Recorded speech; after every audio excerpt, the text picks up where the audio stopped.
সিলেট নগরের মেজর টিলা এলাকায় একটি বাড়ির ওপর টিলা ধসে মাটি চাপা পড়ে একই পরিবারে ৩ জনের মৃত্যু হয়েছে।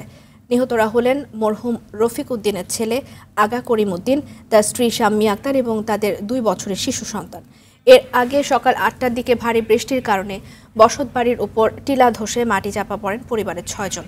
সে সময় তাৎক্ষণিকভাবে ৩ জনকে উদ্ধার করা গেলেও ৩ জন নিখোঁজ ছিল। উদ্ধার হওয়াদের মধ্যে ২ জনকে আহত অবস্থায় সিলেট ওসমানী মেডিকেল কলেজ হাসপাতালে ভর্তি করা হয়। বাকিদের উদ্ধারে কাজ করে সিসিক, ফায়ার সার্ভিস এবং সেনাবাহিনীর একটি দল।